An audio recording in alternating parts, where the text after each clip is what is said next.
Okay, we're on, and today at Pittsburgh Artist Studio, we have a musician. His name is Rhy Thornton, and he is in Hawaii. So we have this long distance communication here, and we're going to just ask Rhy a few questions about his background and his music. So we'll get started if Rhy's ready.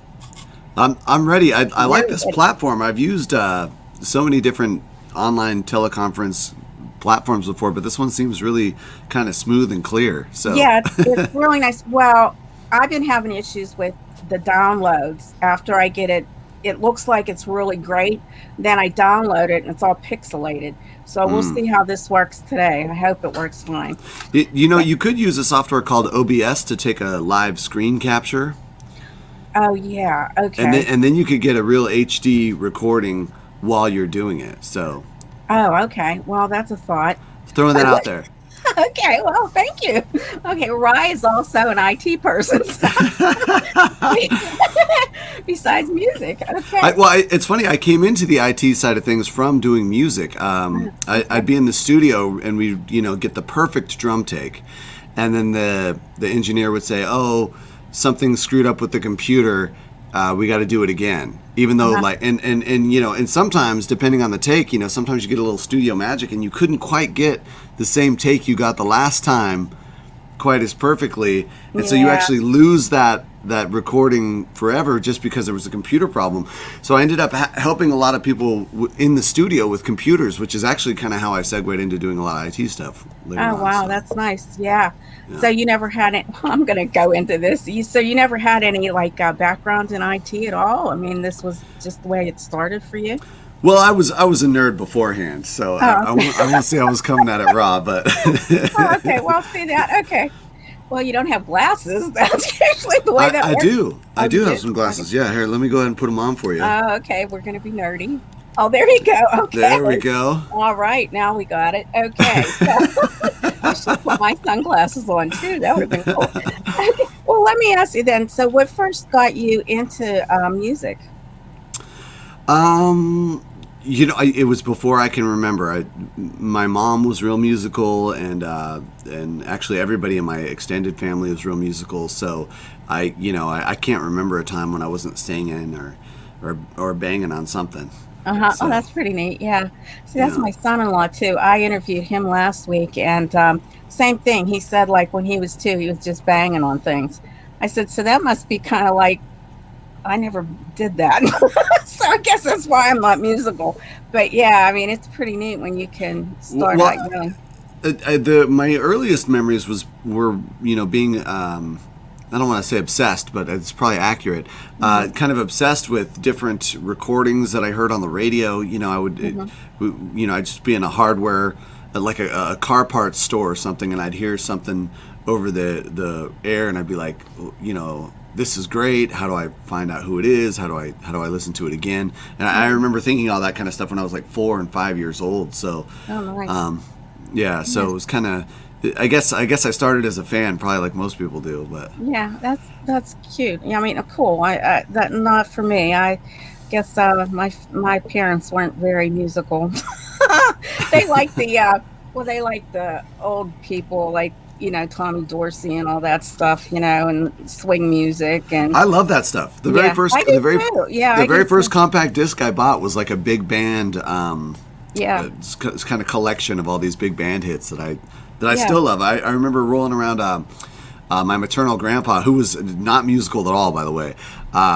It's funny. He used to take me to church, and he would sing at the top of his lungs, and he was the Aw, most off key of anybody I've ever heard. So aw. we'd be in the Catholic church. He'd be like, "Holy, holy, holy," like the same note, just belting it out the whole He time. likes it though. He likes singing. That's cute. Yeah, but I Oh, remember cruising around Riverside in his Jaguar, listening to oh, Benny Goodman and Tommy yeah, Dorsey, and all the classic swing yeah, artists. yeah.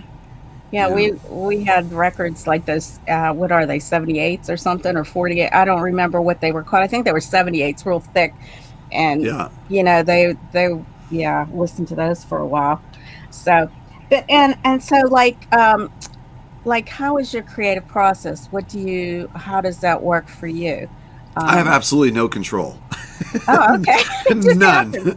None. Okay. Yeah, it's very uh it's funny that when I try to kind of like foment some kind of activity in that department, it usually ends up very badly. Huh.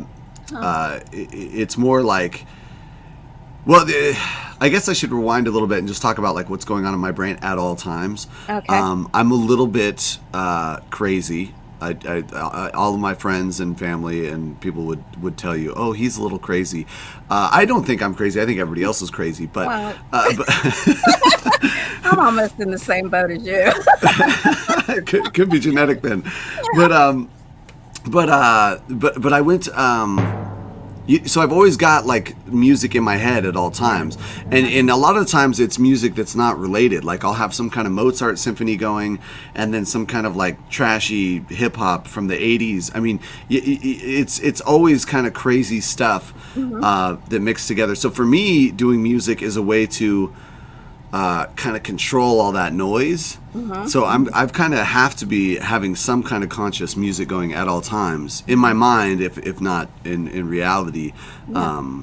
But so there's that going on, and then when it comes to actually the creative process, it's you know, a lot of my inspiration will just come out of nowhere from the ether or whatever. I don't like some of my best songs that are my biggest fan hits that I've written are ones that came to me in a dream. I just Oh, woke up wow. and I had like most of the song already, you know, and then Um, I have to flesh it out and kind of lock some of the lyrics down and mhm, whatever. So I mean, there's some conscious process to part of it, but mhm, oh, and definitely once you get in the studio, it's all conscious process. You know, mhm, mhm. I'm a total Nazi in the studio. So Oh. Oh. Okay, I don't know if I should bleep that out or not. It's YouTube. Who cares? But yeah, yeah. I always am impressed by the way musicians think.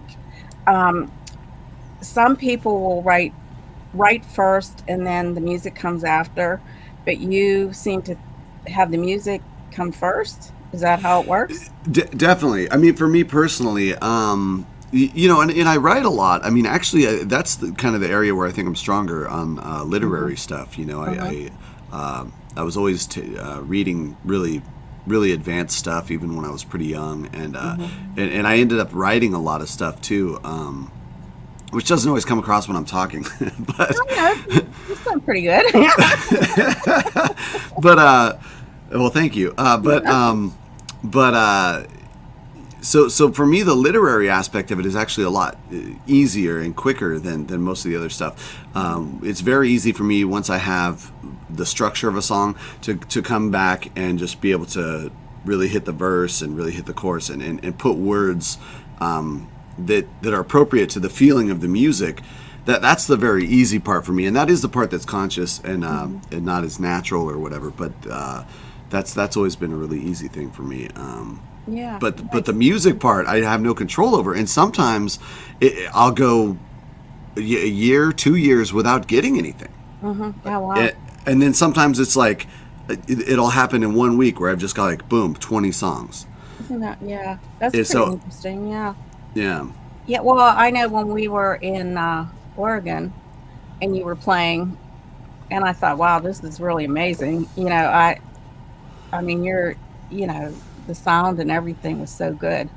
Everything. thanks, Yeah, I mean, thanks. I think you were, playing the fiddle at that time too. It was, one of those songs, and we were both Steve and I were, like, with our mouths open, like, "Wow." Yeah, people love the violin. It's funny Yeah. too because I have a real love hate relationship with the violin in particular. Is that Not right? so much with the other instruments. Well, yeah, because you know I was in my most successful band probably was the Leprechauns, and we toured for you know almost 10 years Oh, solid. wow. Like we were just touring the whole time, and everybody in the band would be really you know, and I had some world class musicians in the band. I mean, we had a saxophone player who's like, you know, got a PhD in music, and I mean, he's a Oh, phenomenal wow. player, Yeah. a genius on every level, and you know, he's in the band. I mean, he's one of the band members, Mhm.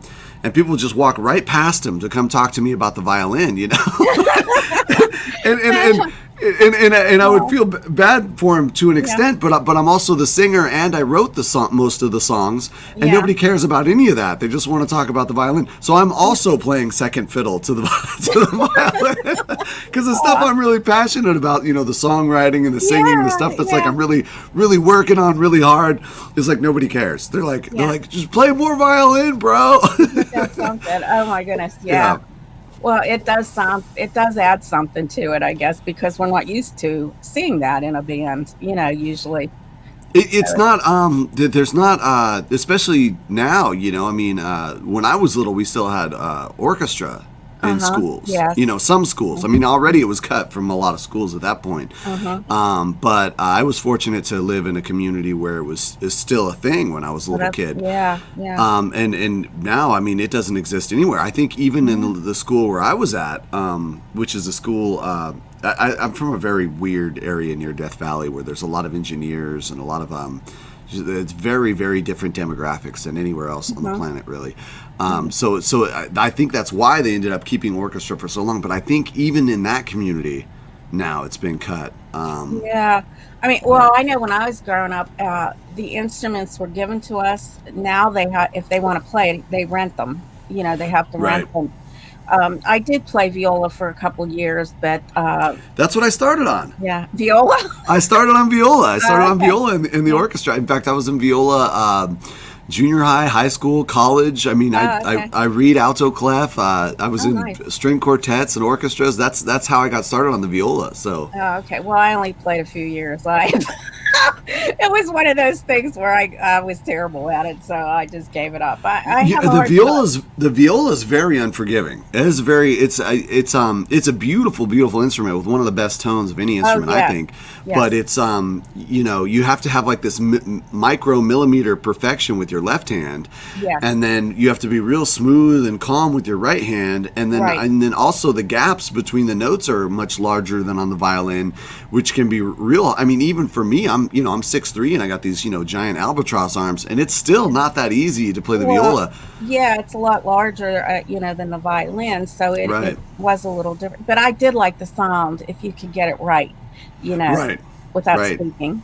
Yeah, But yeah. I squeak a lot. I love the viola, and I've actually been Oh, you're recording gonna play? Oh, okay. I've been Oh, recording cello tracks oh, all oh this my week on gosh. the album. Oh my goodness. Well, once you play one of these instruments, I guess you can play them all, right? Well, you must know how to read music a bit, or Oh you yeah, yeah. yeah, yeah. I mean, I am such a crazy music nerd. Like I grew up. All I did was orchestra, like for Yeah. I don't know, almost 10 years. In fact, I probably would have dropped out of school if there hadn't been orchestra because Ah, I was a very bad student. aw. I I don't like can't believe it. I don't like authority figures at all, and I was always trying to find what was wrong with the teacher and degrade them in front of the class. Oh, okay. That's the kind of student I You were the was. bad guy. Yeah, I was a very yeah, one of my teachers one time this is high school biology or something.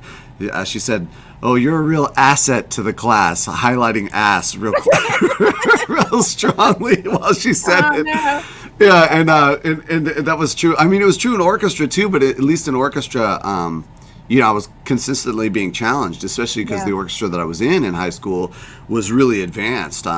Nice. I think Yeah. even compared to most high school orchestras, almost everybody in the orchestra had private lessons. They've been playing all their life, and I Yeah. didn't. I was just coming off the street and trying to keep up with these kids who were like, had been playing for years and had private tutors and all that. It Mhm. really kind of forced me to really work hard at it. Yeah, yeah. It was a good So challenge. Hmm. yeah, so and as consequently, I ended up graduating high school, going to college, Well, that's and good. yeah, Yeah, I mean, sometimes you need that, structure kind of thing that challenges you a little bit. Because well, sometimes in high school and thing, I mean, those teachers aren't like they don't challenge you enough. Now they have the different classes where, if you're a little bit more intelligent, I guess they have the better classes for those guys. And I was always bored. I mean, I was bored in school too. Yeah, yeah, yeah, every yeah. day. But the thing that really actually made me at all able to get any of that done was orchestra was the first class, first thing in the morning. Oh, So, nice. so, Yeah. so if I didn't show up on time at school, I didn't get to do the only reason why I enjoy You going went to to school. school. Consequently, and then I'd be like kind of a zombie for the rest of the day, like get me out of here. Oh, But yeah. Yeah. but I could usually muscle through. Towards the end, I was still ditching and leaving, and I mean, I was really a Yeah. terrible. Oh, I was not a fit in the education institution, which is funny because then, later as an adult, I ended up being the IT director for 13 school districts. oh, wow. So, Yeah. Yeah. I so, remember that. Yeah. Wow. so, so it's Yeah. like, how Really did came along for you. how did the worst student in the world end up in this position of power? Oh Oh my well. goodness. Yeah. Well, I know that if I would have not gone to college when I was older, I probably would have never done well in it. But I just appreciated it more when I was older. At least that's from my side of it. But I hated school.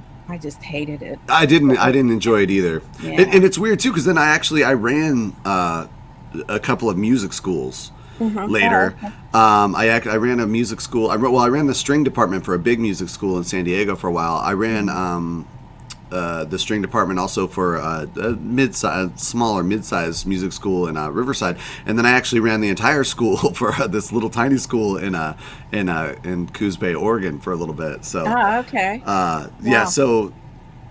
so like again, the music nerd level for me is like, I mean, I probably had, I don't know, 3,000 guitar students over the last Wow. 20 years, and that's not including violin, bass, vocal. I've had a lot of vocal students actually. Nice.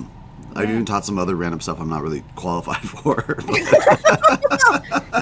Well, I mean, I've taught art, and I don't have a degree. I have like I think associate's degree in that part of it. But sometimes you just know how to do it.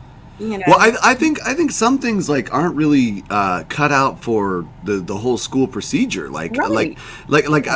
As an IT guy on the IT end, when I'm trying to hire or fire somebody, I don't care about your credentials at all. If you went to college, you're going at the bottom of the stack because I want somebody who actually has built a You're data right. center, has Yeah. actually configured a router, something. If Yeah. especially because education on IT, by the time you get your degree, you're already like 10 years behind. It's the So, truth. Yeah, I so wouldn't even know what to do now. I mean, that was my master's. Everything's changed. I mean, it just I can barely use my phone. I'm just kidding. well, it's funny. It's funny too because I'm an IT guy still to this day, and I still have clients all over the West Coast and here in Hawaii too, and I'll and somebody will message me on my phone and the number will show up as like some stranger. Yeah. So like even though I'm like this like Linux nerd data center architect dude, I still have these weird stupid tech Yeah. issues that like so there's no magic bullet to being good at Oh, tech. It's yeah. unfortunately. Yeah. It changes. It changes. Well, I guess I should get back onto our music part here. So, like, since COVID, has that like kind of messed up your music as far as getting out and playing and crowds and stuff? Yes and no. I mean, I've had to refocus a little bit. Uh, well, for one thing, the Leprechauns didn't tour for an entire year, which this is the first time since the inception in 2003 where we didn't Mm-hmm. do a tour. So that Mm. was very that certainly was affected. So you're It still with that band? Yeah, actually, Oh, okay. we just did a show in San Diego last month. Yeah, it's Oh, April, so March. Yeah, in March we did a show in San Diego, and a big show, a ton of people, mosh pits, no oh, masks. cool. It was a wild good time, and Uh-huh. yeah, it was great. It was great. So I think we're going to be doing. We'll probably be booking more shows now, Mm-hmm. Hmm. based Oh, on that that's good. success. Yeah. And what the other cool thing about the Leprechauns too that happened on that it wasn't really a tour. We just did one show. Although I did kind of a tour because I had some solo shows too at the same time. But the new guitar player is the nephew of the guitar player, not the original guitar player, but the guitar player who was kind of with us at the beginning for the longest time. Oh, Uh, okay. Colin was on the album, and I mean, Colin was my ride or die bro in the music biz for up until Conrad, who played tuba with me for 9 years. Oh, too, but wow. Yeah, Conrad Whoa. was Conrad gets the gold star for best coworker because he made it 9 years straight in Leprechauns, and I think he missed one show out of Oh my nine goodness. years.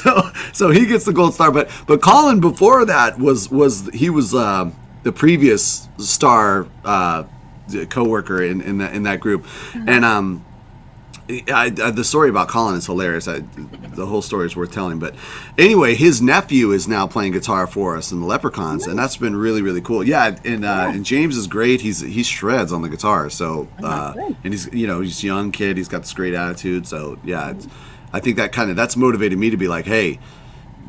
And also the fans too. The Leprechauns still have a lot of fans. So Well, can people like find your albums on the Leprechaun albums, or do you have albums with that band?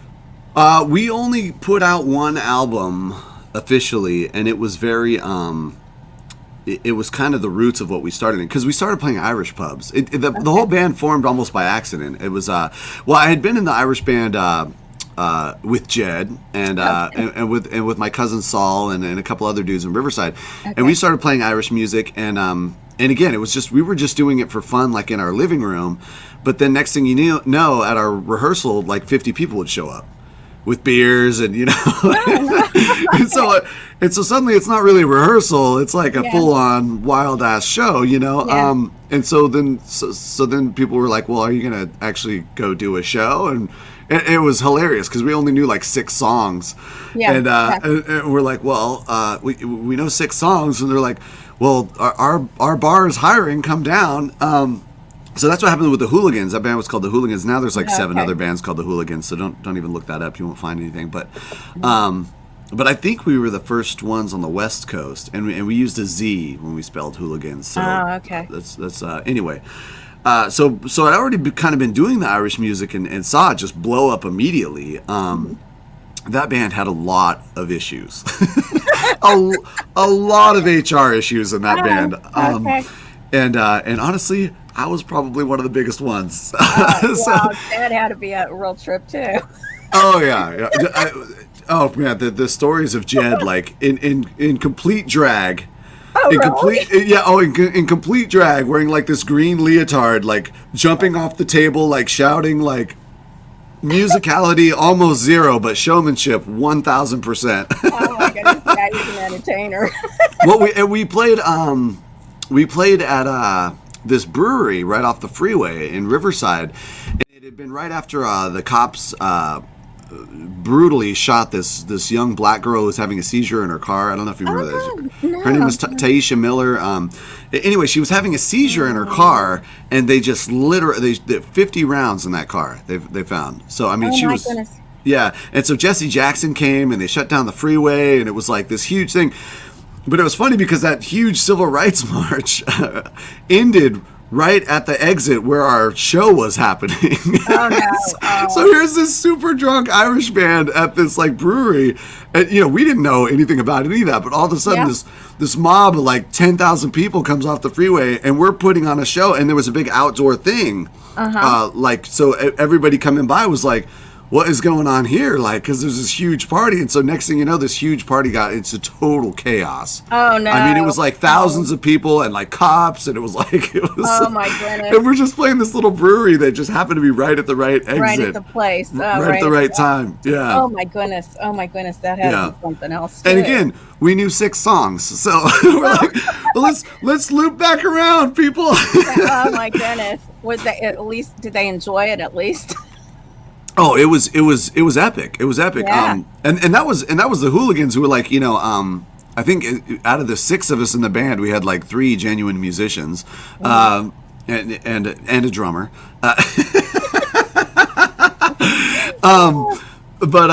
So a few years later, fast forward a few years, that band was definitely didn't have legs. It just couldn't. There was way too many HR issues, as I said.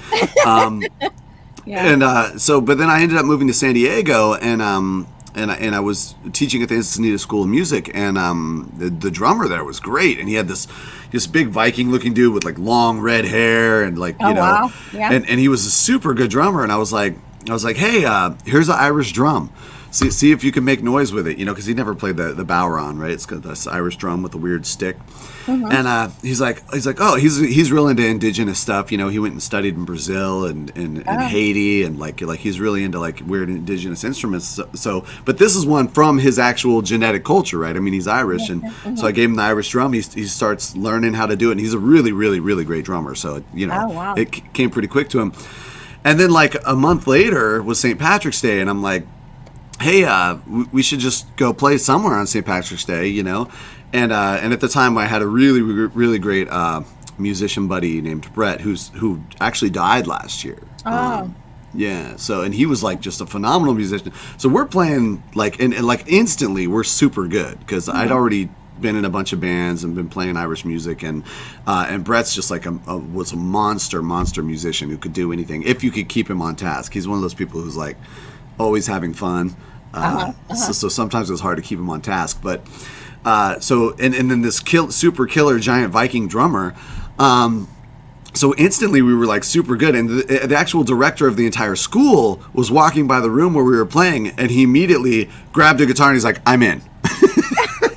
And it wasn't really like a choice for any of us because he was all of our boss. We all taught at the school. and we're Oh like my goodness. Oh my and we're goodness. like, okay. And he's this real obnoxious character, but maybe the greatest guitar player ever. I mean, the guy's a monster on guitar. So now, like, we went from being like this super great group, and this all happened overnight. I mean, literally, this all happened like we got together for a rehearsal. We had a second rehearsal. The director came in with a guitar, and like he forced himself into the band basically because this is all of our bosses. Um, and then Brett had a buddy at a bar, and he's like, "Well, we could play down there for St. Patrick's Day next month." And that happened that was in February of 2003, Uh-huh. and so we went and played. We went and played this like weird little concrete bar in San Marcos, California, which is like it's not even a location or anything. And we played the show, and immediately the manager at the bar said, "Can you guys come back tomorrow?" And that's how the Leprechaun started in Yeah. 2003. Wow. And at the time we were playing like real traditional, like we were doing a lot of the jigs and reels, and I was playing violin, and the guitar player was just he could keep up with me on the violin all day, which is not easy to do. It's a lot harder to go fast on the guitar than it is on violin. Yeah. But he was so good, it was like it was no problem for him. Yeah. And then Brett was shredded on the penny whistle and on the accordion. And then we had this super killer drummer. So it was like right away we just started getting gig. And before you know it, we were gigging 5 nights a week, and we Oh, were wow. playing all over Southern California. I mean, it really happened. Really. Yeah, Went. I mean, Yeah. it just happened almost instantly. It was like overnight. Oh. And then we started getting all these house gigs. We were playing a Irish pub in Carlsbad.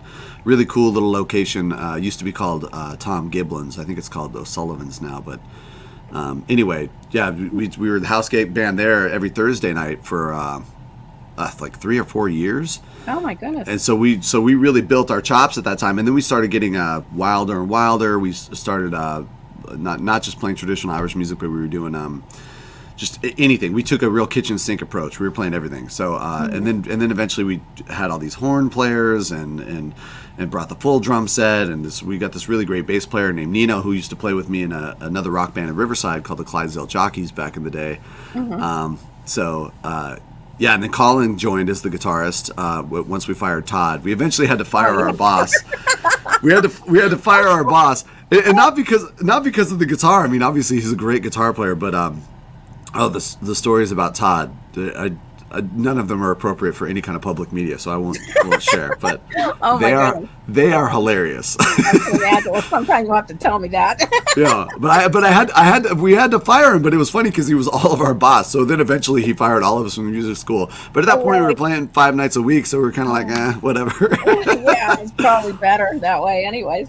Yeah. So, oh my goodness. So, well, what would you say then is your biggest influences? Is it the Irish musics, or just all kinds of music, or is it a particular person that you is your muse? I guess you could say. It's really shifted over time. Hmm. There was definitely a time when I was like super into Mozart. As an Oh. orchestra nerd, like I was just Hmm. like I was fascinated by everything about him and his music and all that. And then and then there was a while where I was like super into James Brown. Oh yeah. So, Yeah. who was like, he has some very That's upsetting unflattering because stories. that happens in every field, no matter where you're at. I Yeah, mean, you could have a job at McDonald's and somebody's not pulling your weight. The way it's just the right. way it is. I mean, Well, it's and the terrible. thing with music is there's like the top 1%, and then there's everything else. And Hmm. so for me, I'm always hyper focused on how do we get in that top 1% of Hmm. performance, of songwriting, of show, of sound. Yeah. It's got to be across the board too. And there's so many aspects of doing music. Yeah. The And some live people, live live sound is like one of the trickiest things ever, and that's kind of an IT problem, honestly. yeah. Which so that fits in that Venn diagram again. But Yeah. um, Well, yes, that's true. That's I was true. super into the Doors, but mainly just because I'm a baritone, and it was like, hey, here's a dude who's like in my range. Yeah. I'm Yeah. not singing Michael Jackson. You know what I mean? So I got Yeah. super into the Doors for a while. I got really into '80s English ska just a couple Oh, of years ago, are which you is on funny. Oahu or Yeah, I'm in Honolulu. Yeah, okay, Honolulu? I'm constantly bouncing back between Waikiki and downtown. Although I just got back last night from Molokai, which is a whole different island. Oh, So oh yeah, yeah. Well, that used to be the lepers leprous the, island. there's a leper colony on the Yeah. Yeah. northeast corner of Molokai. Is it still Um, there? It's still there, but I don't think it's a leper colony now. I don't really Okay. know. There's a hike that goes there, and I really wanted to go on that hike. That's one of the things I didn't get to do. That's still on kind of my Hawaii bucket list. Yeah. But I only hopefully, got to go to Maui, and we stayed in Waikiki. That was okay. when I met Tom Selleck. Oh yeah, yeah. Was that during the Magnum PI years? Yeah. Yeah. Very cool. That was the last time I actually was there. Yeah. Very cool. Yeah. Very cool. That was worth my trip. I'll tell you. That was awesome. Yeah, that's We're cool. standing in all that heat for it.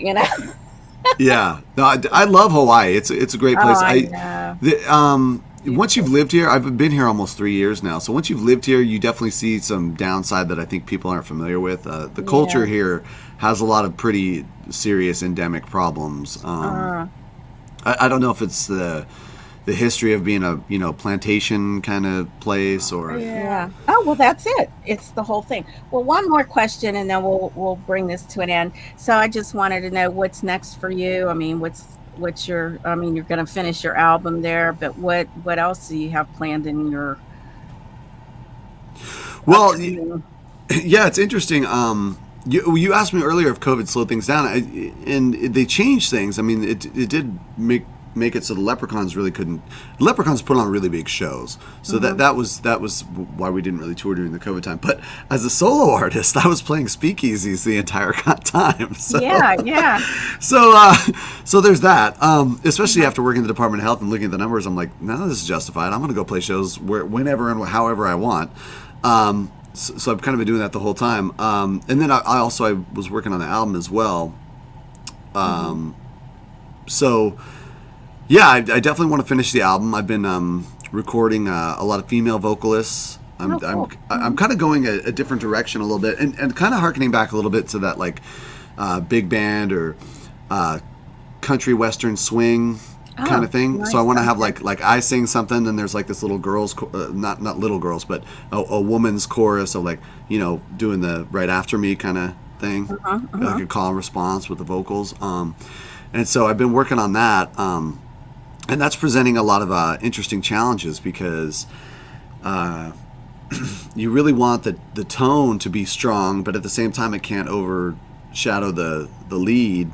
Yeah, So yeah, yeah, there's just yeah. I've been working with a producer from New Orleans named Chris Lanthier, and he's really. I mean, he worked in a huge studio in New Orleans, worked with all these famous people and stuff. He really knows what he's doing, and Uh-huh. so it's funny to me at age 44 to go back to the drawing board and have to relearn so much stuff that I should have known 20 years ago, but just didn't. Like he kind of showed me how to use a compressor, and like a compressor is like an absolutely vital part of any recording. each individual track, the overall track, the whole thing.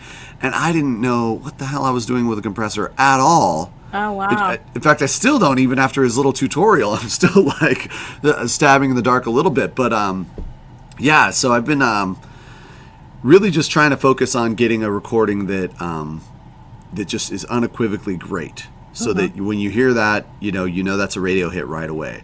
And the challenge there for me on this album is I think I've already got I'm working on about 16 tracks. And to chop those 16 down to like the 12 that are going to be the final album, and there's not any one clear one where I feel like I mean there's like 5 or 6 that could be the track. Almost every album has the track on it. That's the one that's that people want to play and want to hear. But there's a little bit of too much of a good thing. From the feedback I'm getting. Yeah. Love to hear your thoughts if you got to listen to the rough draft I post on YouTube yet. But oh yeah, I'd like to hear it. Yeah. It's on my YouTube. Oh, is it? Yeah. Oh, okay.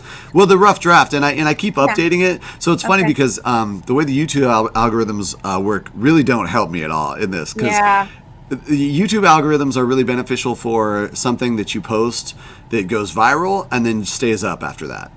That's kind of the way that YouTube benefits you. But for me, because I'm in the studio working on the album continuously, I'm taking the earlier version down and replacing it with a new one. So some track that already had like 500 views now has 5 views because the new version sounds so much better. I'm not going to leave the old one up, But so I'm just so upset with YouTube right now. They did a claim on my interview with my son-in-law because he's in a band. It's called the Derek Woods Band. They just actually won an Indie Award, and what does he play? He plays drums. Okay. He's a drummer. He has a traveling drum school. He's very, very talented, very good. Just sounds like the guys that you were talking about. Yeah. But so they gave like 5 people overnight. I don't even know how that happens. And then I'll get like 5 people the next day. It just keeps going up and down. And I'm thinking, how can this happen? It's just weird. Yeah. Weird thing. So. Well, and a lot of the alternatives aren't really that great technology-wise yet. Well, I mean, some of them are great on the censorship thing. Like, I post a lot of my more controversial stuff on BitChute. I've been kind of keeping YouTube just music-related and putting all my controversial political stuff on BitChute. And it's great. It doesn't censor you, but like, I don't know, every 10th time I upload a video, it'll just be stuck at the process thing. It'll never finish. It's just like process. That doesn't, Yeah, and then so you got to go delete it, re-upload it, re-copy paste all the stuff you typed in. It's like this huge, and also then the resolution's never 1080p. It's always like 640 or whatever. So it's like real low res. So there's a lot of, I don't know. As an IT guy, I'm like, I can't deal with that. I'm consistently frustrated that our tools aren't better. Yeah. For now, I mean, it should be now, especially. It should have been this whole time. It's 2021, and I'm still like shouting at my phone, and it's like it still keeps changing the F word to duck. Oh, I know. Yeah, I have a hard time. Like, and you don't realize it did it. Yeah, until after you send it. Yeah, and then I'm looking. I didn't say that. Where the duck are you?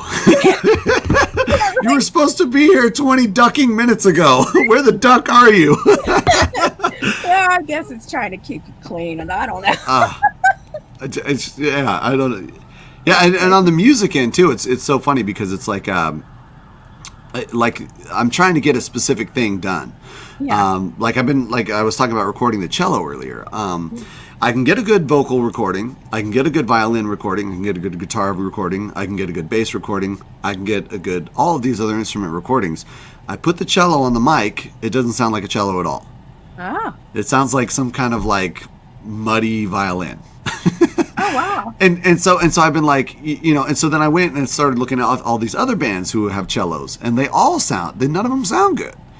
So trying to get the cello sound onto a mic is like this thing that just doesn't. I I think I got to go back and look at like Yo-Yo Ma or some of the real pros who are using probably $50,000 microphones or something. Yeah, yeah. Sure, somebody's getting good sound on a cello somewhere, but Someplace, yeah. that's been the challenge I've been having, is trying to get the cello to actually sound like a cello on the recording. Oh, wow. But yet, there's oh, and then also, like, I mean, I've built 3 or 4 digital studios now. I built one in Riverside. I built one in North Bend. I built one in Coos Bay. I built one in Grants Pass. I mean, I built one here in Hawaii now.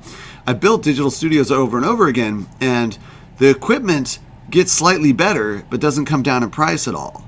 So it's like so I don't understand why the same little piece of gear, whatever it is, audio interface or the soundboard, whatever, the same piece of gear that I've been using for 10, 15 years now in the studio hasn't come down in price, but now it has like new features, some of which I don't even want or need. But Yeah. So they just keep it's really weird the way that the corporate cost structure has been. Not allowing regular market forces to take over it and really democratize content creation, especially on the music end, which I've seen. Yeah. I can talk to that one very specifically. I can't necessarily talk to that the same on other stuff, but when it comes to recording music, I can certainly say, hey, this piece of gear that was $200 in 2005 is still $200 in 2021. That doesn't make any sense. It should be a quarter of the price that it used to be. Right. It should come down. But now it's got new features. There's like LEDs on the little buttons. It's like Yeah, stupid little features. Yeah, it's like computers too. I mean, you would think that they would go down. Laptops, I well, they think have a that, little bit. I think just because of economies of scale, they have a little bit. My mom bought this laptop. It's totally open source. The hardware is open source. Oh, okay. So like literally, Microsoft, Apple, Google, nobody can spy on you because it's like even the hardware itself is open source. Oh, wow. It's called, she bought it for $200. Oh, nice. Yeah. Brand new. Yeah. So that's pretty cool. It's a little bit underpowered, but still, it's great that she was supporting a company like that, and great that even exists. So Yeah. Nice. yeah. Well, I guess that wraps it up, huh? All right. Well, thanks for doing this. I appreciate it. And Thanks for having me on. oh yeah, it was fun. I learned a lot.